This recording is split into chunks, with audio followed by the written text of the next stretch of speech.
Hello students, welcome to Mahesh IAS academy. இந்த வீடியோவில் எதை பற்றி டிஸ்கஸ் பண்ண போறோம்னா ஸ்ட்ரக்சரல் இன்ஜினியரிங், அதாவது ஜேடியூ எக்ஸாமில் ஸ்ட்ரக்சரல் இன்ஜினியரிங்கில் ஒரு கொஷின், அதாவது ப்ராப்ளமேட்டிக் கொஷின் கேட்டிருக்காங்க. அதை எப்படி சால்வ் பண்ணுறது அப்படின்னு பார்க்கலாம்.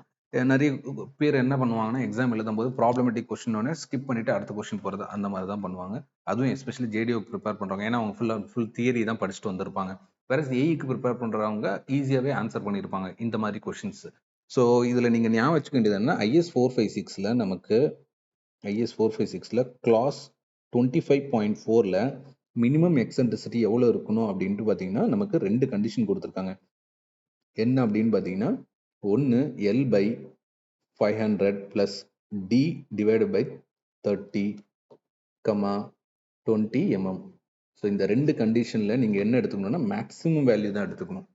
இதில் எல்ன்றது என்னன்னா அன்சப்போர்ட்டட் லென்த், எம்எம்ல சப்ஸ்டியூட் பண்ணும். அதே மாதிரி டின்றது டயமீட்டர், அதுவுமே எம்எம்ல தான் சப்ஸ்டியூட் பண்ணும். ஸோ சப்ஸ்டியூட் பண்ணுங்க. சப்ஸ்டியூட் பண்ணீங்கன்னா உங்களுக்கு 6000 divided by 500 plus 300 divided by 30, இது ஒரு கண்டிஷனு. இன்னொரு கண்டிஷன் 20. ஸோ இது ரெண்டுத்துல மேக்ஸிமம் வேல்யூ எடுத்துக்கணும். ஸோ இதை கேன்சல் பண்ணிங்கன்னா எவ்வளோ வரும்?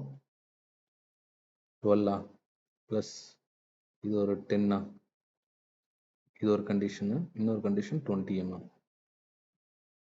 ஸோ இதில் மேக்ஸிமம் வேல்யூ எடுத்துக்கணும். இதுலேயுமே தப்பு பண்ணுவாங்க, சரிங்களா? மினிமம் வேல்யூ எடுத்துப்பாங்க. ஏன்னா கொஸ்டின் மினிமம் எக்ஸென்ட்ரிசிட்டி தான் கேட்டிருக்காங்க அப்படின்னு சொல்லிட்டு நிறைய பேர் என்ன பண்ணுவீங்க, 20 தான் ஆன்சராக டிக் பண்ணுவீங்க. ஸோ ஆப்ஷன் ஏ, அதுக்குன்னே ஸ்டார்டிங்லேயே கொடுத்துருக்காங்க பாருங்க, ஆப்ஷன் ஏ நீங்கள் தப்பு பண்ணுன்றதுக்காகவே. ஸோ ஆன்சர் வந்து ஆப்ஷன் ஏ கிடையாது, wrong. Answer is option D. So 22 mm. Clear? So எல்லாருக்குமே புரிஞ்சிருக்கும்னு நினைக்கிறேன். ஸோ இன்னொரு வீடியோவில், இம்பார்ட்டன்ட் வீடியோவில் மீட் பண்ணலாம். Until then keep preparing. Thank you.